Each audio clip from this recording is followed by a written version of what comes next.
అదే సమయంలో భవిష్యత్తులో ఐఓటీస్ వచ్చాయి, వేరబుల్స్ వచ్చాయి, ఇంకో పక్క సెన్సార్లు వచ్చాయి. ఈరోజు ఇంటికి పోయే లోపలనే మీరు సెన్సార్ ద్వారా మీ ఏసీ ఆన్ చేసి ఇంటికి పోవచ్చు, గీజర్ ఆన్ చేసి ఇంటికి పోవచ్చు. అంటే ఏ పని కూడా రిమోట్ నుంచి చేసే అవకాశాలు వచ్చేసాయి. ఇవన్నీ వచ్చిన తర్వాత కష్టమా తమ్ముళ్ళు ఆడబిడ్డలు మీరే చెప్పమంటున్నా. నేను అందుకే నిన్న మొన్న ఏఐ పైన ఇప్పుడు దృష్టి పెట్టాను.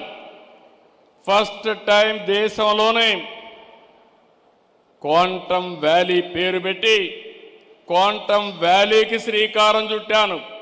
క్వాంటమ్ కంప్యూటింగ్కి ఐబిఎం, టీసీఎస్, ఎల్ఎన్టీ ముగ్గురు కలిసి చేస్తున్నారు.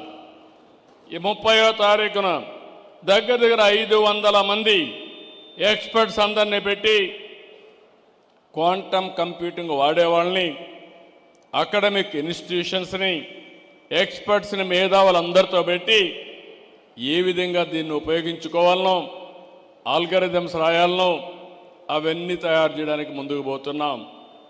అందుకే నేను ఒక మాట మీతో చెప్పాను. ఈరోజు ప్రారంభం మాత్రం ఏం చేసింది, దేశంలో ఉండే ముఖ్యమైన వ్యక్తులు ఎవరైనా సరే 160 మంది ఇందులో పోటీ పడ్డారు. 60 మంది మాత్రం సెలెక్ట్ చేశారు. అందులో 8 యూస్ కేసెస్ని ఐడెంటిఫై చేశారు. ఇప్పుడే ఇక్కడ చూస్తే గవర్నమెంట్ ఆఫ్ ఇండియా తరఫున ఇండియా ఏ అసోసియేషన్ కూడా ఇక్కడికి వచ్చారు. ఈ organisation ministry of information technology and electronics తరఫున పనిచేస్తుంది. వాళ్ళతో కూడా నేను మాట్లాడాను. ప్రైవేటు వ్యక్తులు వచ్చారు, వాళ్ళతో కూడా మాట్లాడాను.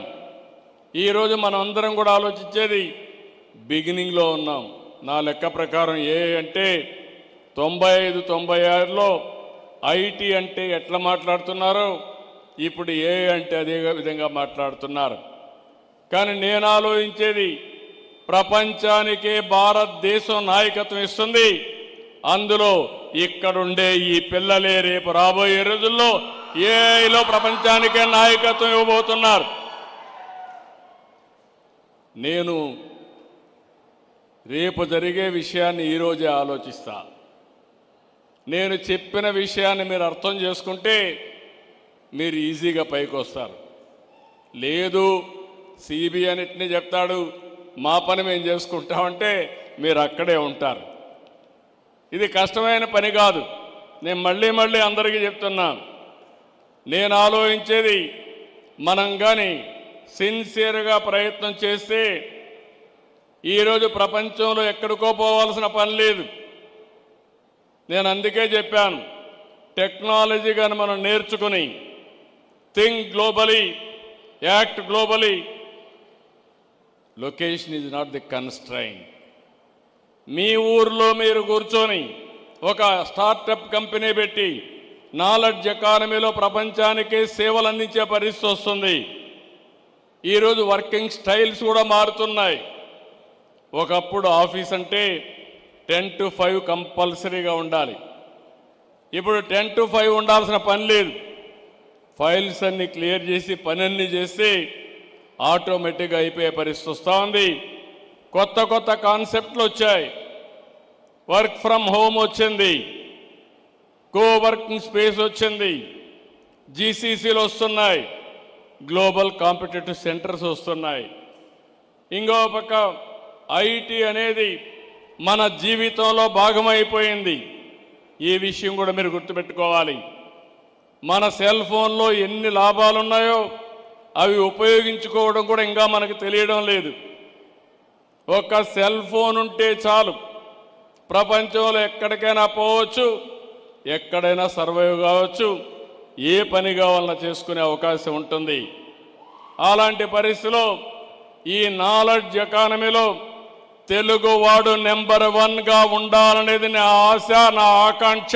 దానికోసం పనిచేస్తాం. దీనికి మీరు సిద్ధమా అని అడుగుతున్నా ఇక్కడుండే స్టూడెంట్స్ అందరినీ. ఆ కార్యక్రమంలో దీనివల్ల మీరు ఒక్కసారి చూస్తే భవిష్యత్తులో రిసోర్సెస్ని ప్రాపర్గా ఉపయోగించుకునే పరిస్థితి వస్తుంది. ఇంకో పక్క ఇది బిగినింగ్ మాత్రం. యూస్ కేసెస్ చాలా చేయాలి. తొందరలోనే గవర్నమెంట్ ఆఫ్ ఆంధ్రప్రదేశ్ ఆలోచిస్తున్నాం. దేశంలో మొట్టమొదటిసారిగా శాండ్ బాక్సులు క్రియేట్ చేస్తాం. గవర్నమెంట్ ఇన్ఫర్మేషన్ పెడతాం. మీరు సమాజంలో ఎవ్రీడే చూస్తూ ఉంటారు. ఎలాంటి యూస్ కేసెస్ తయారు చేస్తే అది సమాజానికి పనికొస్తుందో అలాంటి యూస్ కేసెస్ మీరు తయారు చేసి మీరు కానీ రాగలిగితే దాన్ని మేము ఎంకరేజ్ చేస్తాం, ప్రోత్సహిస్తాం. మీరు చేసింది కరెక్ట్ అయితే దాన్ని అమలు చేసి మీకు సర్టిఫికేషన్ కూడా ఇస్తాం. ప్రూఫ్ ఆఫ్ కాన్సెప్ట్ వస్తుంది. అక్కడి నుంచి మీ తెలివితేటలుంటే మీరు ఆకాశమే హద్దుగా ఎదిగే పరిస్థితి వస్తుంది. ఈరోజు ర్యాపిడో ఉంది, మీరు చూశారు. ఆ ర్యాపిడో వ్యవస్థాపకులు ఇక్కడ ఈ జిల్లా అతను వాళ్ళ తండ్రి నిజామాబాద్కు మైగ్రేట్ అయ్యాడు. తెలుగుదేశం పార్టీ కార్యకర్తగా ఉండేవాడు. నేను చెప్పిన విషయాలన్నీ వినేవాడు. కొడుకు ఐఐటి చేశాడు. అవన్నీ విన్న తర్వాత వెరీ సింపుల్ సొల్యూషన్ మీరు చూశారు. అతను చేసిన పని మీరు చూస్తే దేశంలో ఉండే ఆటోలు కానీ మోటార్ బైకులు కానీ ఇవన్నీ కూడా ఊబరైజేషన్ ద్వారా ప్రయాణ సౌకర్యం చేశాడు. ఒక ప్లాట్ఫామ్ని తీసుకొచ్చాడు. ఒక పక్క వెహికల్ ఓనర్ని, ఆ వెహికల్ ఆపరేట్ చేసే రైడర్ని, ఇంకో పక్క యూజర్ని, ఇద్దరిని పెట్టాడు. టైం పెట్టాడు, రేటింగ్ పెట్టాడు. ఒక 5-6 మందికి పంపిస్తే ఎవరు ఫస్ట్ రెస్పాండ్ అయితే వాళ్ళని పంపిస్తూ వచ్చాడు. ఈరోజు one of the best company. Idea great కాదు, కానీ ఆలోచించిన విధానం గ్రేట్. ఇంతవరకు చాలామంది ఊహించుండరు. అలాంటిది ఈరోజు చూస్తే అది $1 బిలియన్ కంపెనీ. ఒక 4-5 సంవత్సరాలు అయిపోయిందంటే అది మీకు చేత కాదా అని మిమ్మల్ని అడుగుతున్నా. ఇప్పుడు మీరు ఇది కూడా ఇన్నోవేటివ్ వేగా ఆలోచించాలి. రొటీన్గా ఆలోచిస్తే మీ ఆలోచనలు రావు. ఈ టెక్నాలజీ ఏజ్లో వినూత్నంగా ఆలోచించడం, దానికి టెక్నాలజీ జోడించడం, అది అయిన తర్వాత ఒక నాయకత్వాన్ని ఇవ్వాలి.